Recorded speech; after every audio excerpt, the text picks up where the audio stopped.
तो सबसे पहले बात करते हैं average fix cost. Average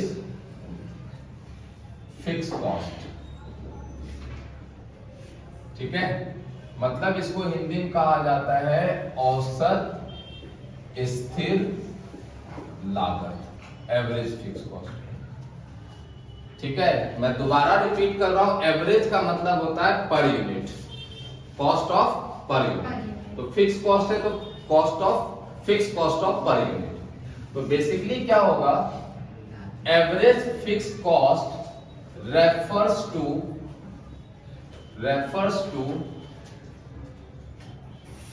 per unit of total fixed cost, per unit of total fixed cost। आ रही बात समझ में? मतलब एक यूनिट का जितना फिक्स कॉस्ट आएगा उसी को हम क्या कहते हैं, एवरेज फिक्स कॉस्ट। उदाहरण के लिए फॉर एग्जांपल, ध्यान से समझिए, पहले लिखना मत, कोई नहीं लिखेंगे, समझिए यहां पर औसत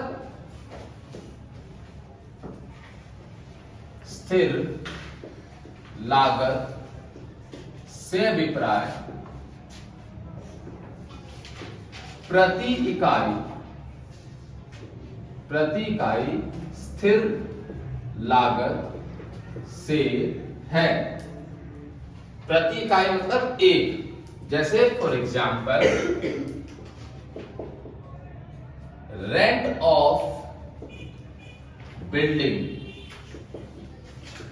सपोज कीजिए 10,000 रुपए, ठीक है, रेंट ऑफ बिल्डिंग कितना है, 10,000 रुपए, और टोटल प्रोडक्शन जो हुआ है, ठीक है, वो हुआ है 100 यूनिट्स का। अरे बात समझ ली, टोटल प्रोडक्शन कितना है, 100 यूनिट का, रेंट ऑफ बिल्डिंग कितना है, 10,000। बिल्डिंग का रेंट कौन सा कॉस्ट है, फिक्स कॉस्ट है। बिल्डिंग का रेंट कौन सा कॉस्ट है, ये चेंज नहीं होता है। इसका मतलब आपको क्या दे रखा है, टीएफसी दे रखा है, ये 10,000 आपका क्या है, टीएफसी है। तो एएफसी अगर निकालना है, एवरेज फिक्स कॉस्ट, तो टोटल फिक्स कॉस्ट को आउटपुट से क्या कर दीजिए, डिवाइड कर दीजिए। अभी मैंने बताया था ना कि अगर मैं एक बच्चे को पढ़ा रहा हूं तो भी 10,000 मेरा रेंट जा रहा है, 2 बच्चे को पढ़ा रहा हूं तो टोटल रेंट 10,000 ही जा रहा है, लेकिन पर बच्चा कितना जा रहा है, 5,000। तो उसी प्रकार यहां पर टोटल फिक्स कॉस्ट कितना है, 10,000, और टोटल प्रोडक्शन कितना है, 100। तो एक यूनिट का कितना कॉस्ट आ रहा है, 0 0 0 0 कट गया, तो यहां पर पड़ा 100 रुपीज पर यूनिट। 100 रुपीज क्या पड़ा, per unit. This is called average fix cost. आगे बात समझ में, एक चीज याद रखना, एवरेज का मीनिंग एक्चुअल नहीं होता, एवरेज का मीनिंग एक्चुअल नहीं होता। मैं कह रहा हूं कि इसका एवरेज कॉस्ट है 10 रुपए, एक मार्कर का एवरेज कॉस्ट क्या है, 10 रुपए। जरूरी नहीं है कि पर मार्कर 10-10, हर मार्कर का रियल में 10-10 रुपए ही कॉस्ट आ रहा होगा, नो। एवरेज का मतलब होता है कि एस्टिमेटेड, लगभग 10 रुपए एक मार्कर पर खर्च हुआ है। समझ में आ रही बात? तो यहां पर एवरेज फिक्स कॉस्ट निकालना है तो क्या होगा, टोटल फिक्स कॉस्ट अपॉन क्या होता है, आउटपुट क्वांटिटी। तो 10,000 है डिवाइड बाय 100, तो कितना हो जाएगा, 100 रुपए। जैसे कि यहां पर आउटपुट मैंने लिया है 0 1 2 3 4 5, और यहां पर टोटल फिक्स कॉस्ट लिया है इन 1000 में, ठीक है, रुपीज इन 1000, वो है आपका 10,000 10,000 10,000 10,000 10,000, सब पे 10,000। तो एवरेज फिक्स कॉस्ट का फॉर्मूला क्या होता है, total fix cost upon output. तो 10,000, ये तो डैश हो जाएगा, 10,000 डिवाइड बाय 1 कितना होगा, 10, 10,000 डिवाइड बाय 2 कितना होगा, 5, 10 डिवाइड बाय 3 3.33, 10 डिवाइड बाय 4 2.4, और 10 डिवाइड बाय 5 क्या हो गया, 2। अरे बात समझ में? आप क्या नोटिस कर रहे हैं, जैसे जैसे आउटपुट इंक्रीज हो रहा है, एवरेज फिक्स कॉस्ट क्या हो रहा है, डिक्रीज हो रहा है। हो रहा है कि नहीं हो रहा है? क्योंकि टोटल कॉस्ट क्या है, कांस्टेंट है। तो जितने ज्यादा नंबर से डिवाइड करोगे तो वैल्यू कम ही आएगा ना। तो इसे अगर आप डायग्राम पे प्रेजेंट करेंगे, यहां पर this is X axis and Y axis, यहां पर आप शो करेंगे किसको, आउटपुट को, 1 2 3 4 एंड 5, 1 2 3 4 5, और यहां पर आप कॉस्ट को 2 4 6 8 10। तो 1 पे कितना है 2, 2 पे कितना है 5, ठीक है, 3 पे कितना है 3.33, 4 पे कितना है, 4 पे है 2.5, है ना। अब 5 पे कितना है 2। तो आप देखिए कैसा कॉस्ट बन रहा है, ये है एवरेज फिक्स कॉस्ट। समझ में आ रही बात। इस कर्व को कौन सा कर्व बोलते हैं, रेक्टेंगुलर हाइपरबोला। कहां पढ़ाया था ये याद है, ये पहले कहां पढ़ाया था, ये पढ़ाया था इलास्टिसिटी ऑफ डिमांड में, जब ईडी क्या था 1 था। इस कर्व को बोला जाता है रेक्टेंगुलर हाइपरबोला कर्व। इसका मतलब क्या है कि इस कर्व के अंदर जितने भी रेक्टेंगल्स बनेंगे सबका एरिया क्या होगा, इक्वल होगा। समझ में आ रही बात। रेक्टेंगल का एरिया क्या होता है, L इंटू बी। तो इसका अगर मैं एक रेक्टेंगल यहां से बनाता हूं, देखो तो L कितना है 10 है और B कितना है 1 है, 10 इंटू 1 कितना 10 ही होगा ना। अब एक रेक्टेंगल यहां बनाता हूं, देखो तो ये हो जाएगा, सॉरी ये हो जाएगा आपका 5 इंटू 2 कितना होगा 10 ही होगा। तो सब पे एरिया क्या होता है, सेम होता है। तो इसीलिए इसको क्या बोला जाता है, रेक्टेंगुलर हाइपरबोला कर्व। समझ में आ रहा है, क्लियर है। तो एएफसी कर्व कैसा दिखता है, रेक्टेंगुलर हाइपरबोला कर्व। क्यों, क्योंकि as output rises the value of AFC falls. Question is why, because total fix cost remain constant at any level of output. ये आपका टोटल फिक्स कॉस्ट जो है ये कांस्टेंट रहता है सारे आउटपुट पर, इसलिए जितना ज्यादा नंबर से डिवाइड करेंगे वैल्यू कम ही आता जाएगा। एएफसी कर्व कभी भी एक्स एक्सिस को टच नहीं करता है। क्यों नहीं टच करता है, क्योंकि एएफसी कभी भी 0 नहीं होगा। मैं 10 को अगर 10 अरब से भी डिवाइड करूंगा ना तो 0.000000001 कुछ तो आएगा ना, 0 तो नहीं आएगा ना। इसीलिए कभी भी ये एक्स एक्सिस को टच नहीं करेगा। बोलिए आया समझ में, कोई दिक्कत, नोट करो इसको। सबसे अच्छी बात क्या है एवरेज वाले में, जहां पर भी एवरेज आता है पर यूनिट लिखते जाओ।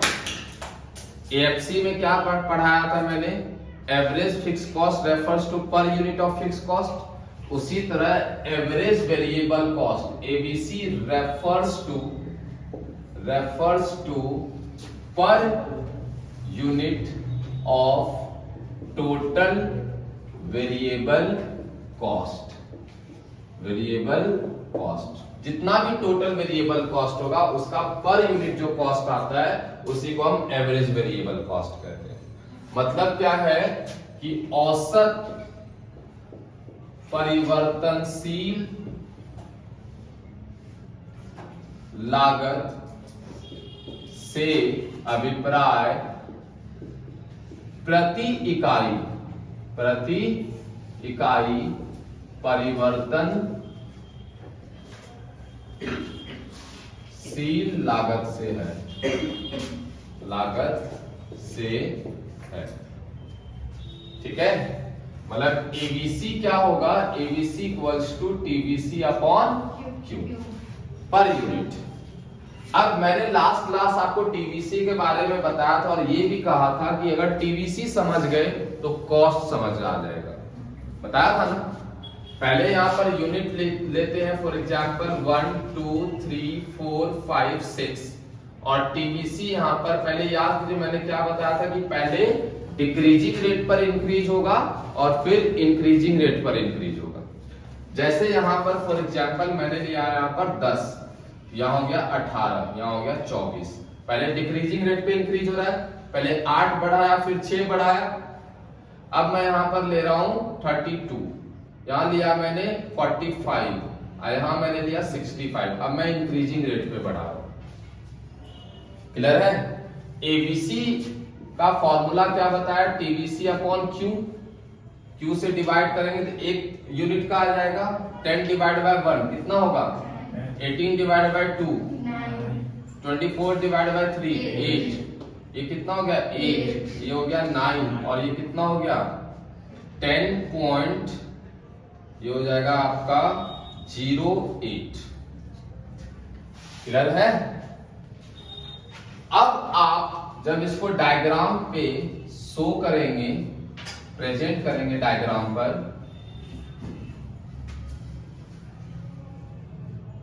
X axis and Y axis, यहां पर आउटपुट को शो किया है और यहां पर एबीसी को शो किया है। तो पहले देखो 3 यूनिट तक जैसे जैसे आउटपुट इंक्रीज हो रहा है, एबीसी क्या हो रहा है, डिक्रीज हो रहा है, यस और नो।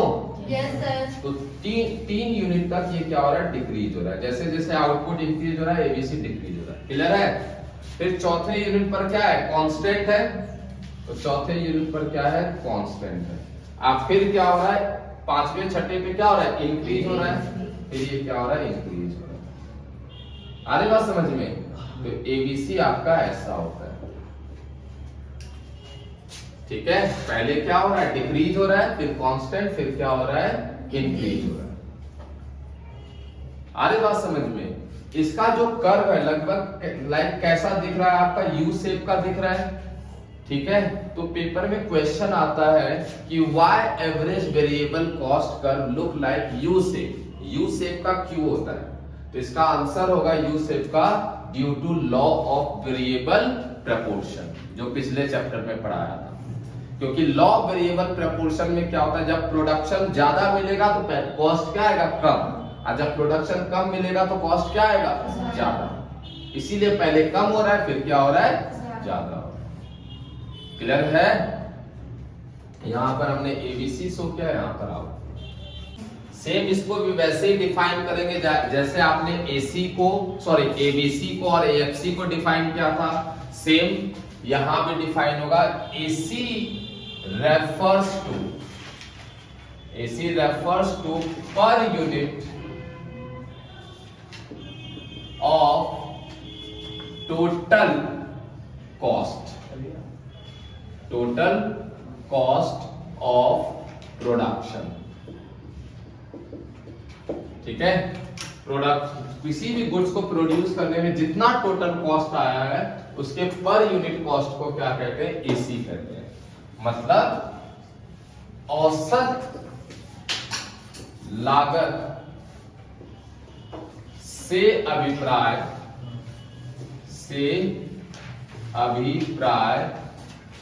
प्रति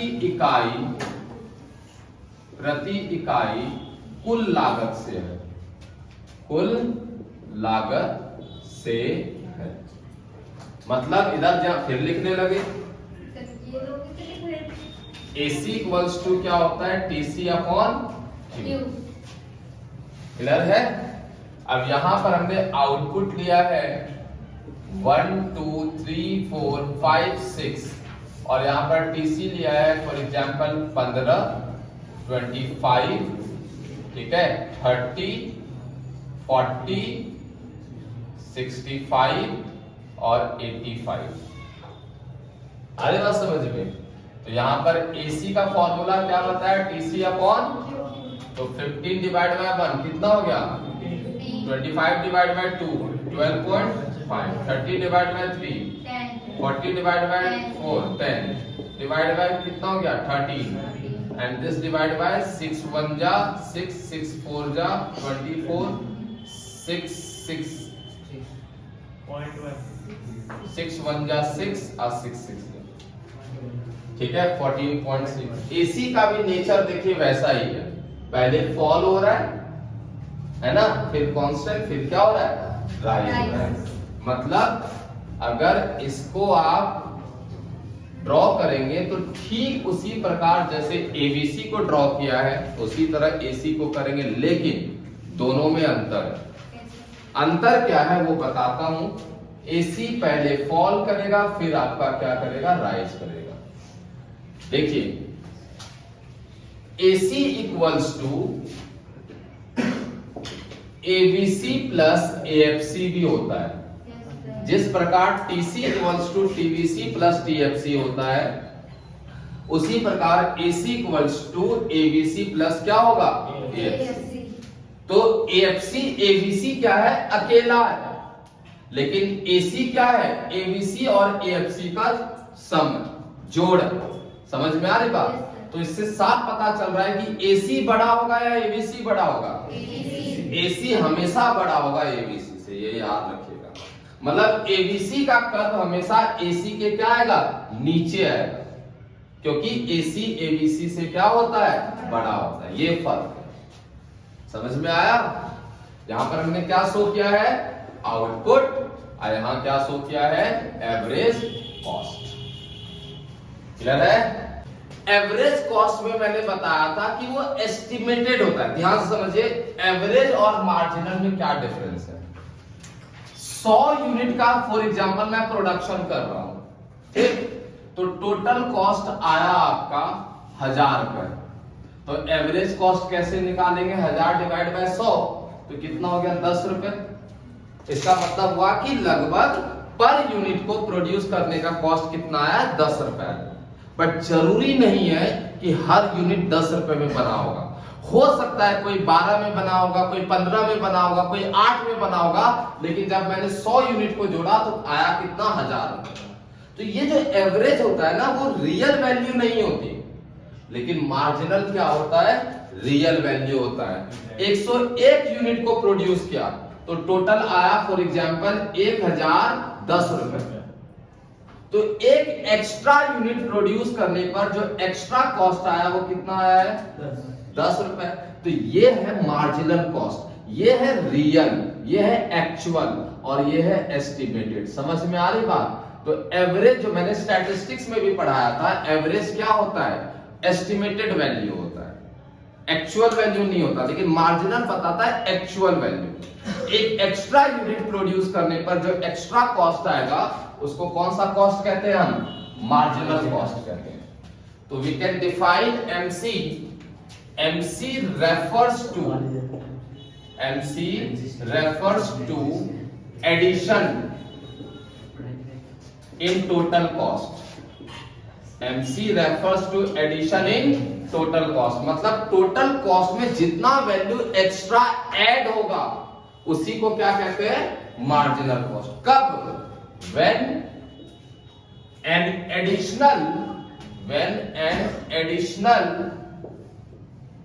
unit of output is produced, right? जब आप एक एक्स्ट्रा आउटपुट प्रोड्यूस करते हैं, जो एक्स्ट्रा कॉस्ट आता है उसी को हम क्या कहते हैं, मार्जिनल कॉस्ट। मतलब सीमांत लागत से अभिप्राय, उस अभिप्राय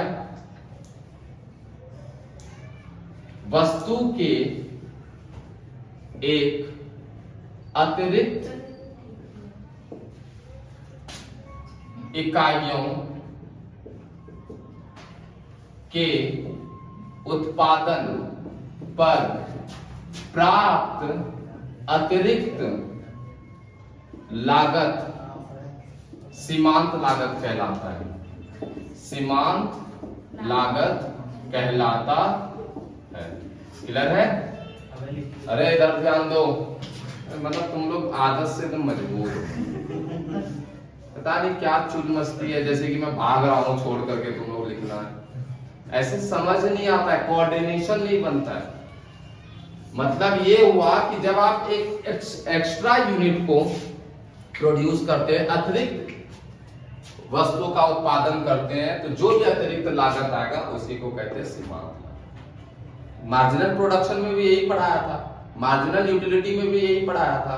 मतलब एमसी क्या होता है, n equals to TC n minus TC n minus 1, या TVC n minus TVC n minus 1। MC का फॉर्मूला 2 होता है, या तो टीसी का डिफरेंस ले लो या तो टीवीसी का डिफरेंस। रियल डिफरेंस तो टीवीसी, आई मीन दोनों का डिफरेंस सेम होगा, अरे बात समझ में, एमसी का ये फॉर्मूला होता है। और एक चीज याद रखना, पहले यूनिट पर, फर्स्ट यूनिट पर, एट फर्स्ट यूनिट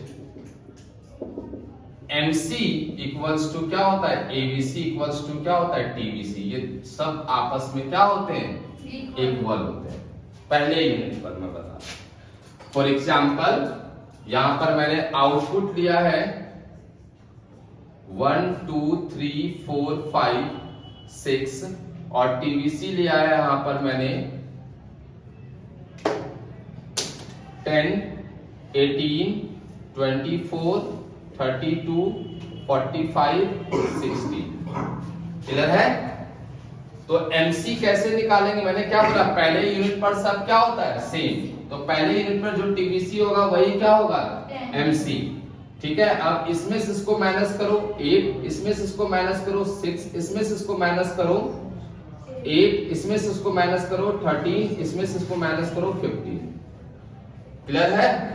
अब यहां पर अगर आप देखें तो MC का भी वही बिहेवियर है, पहले फॉल हो रहा है और फिर क्या हो रहा है, राइज हो रहा है। पहले फॉल हो रहा है फिर क्या हो रहा है, राइज हो रहा है। आधी बात समझ में? ठीक है। MC एवरेज कॉस्ट से क्या सीखने को मिलता है, अभी तक जितने भी एवरेज कॉस्ट पढ़ा आपने, AC पढ़ा ऐसा बना, ABC पढ़ा ऐसा बना, ठीक है।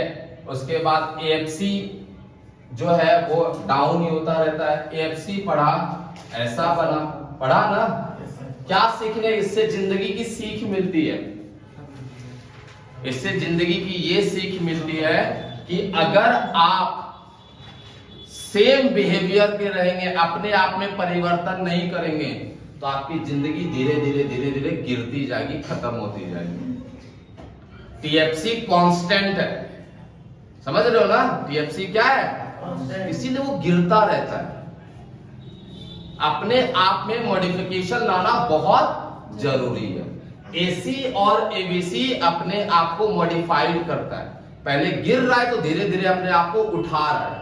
इसी वजह से ये पहले क्या होता है, गिरता है और फिर बाद में क्या होता है, उठता है।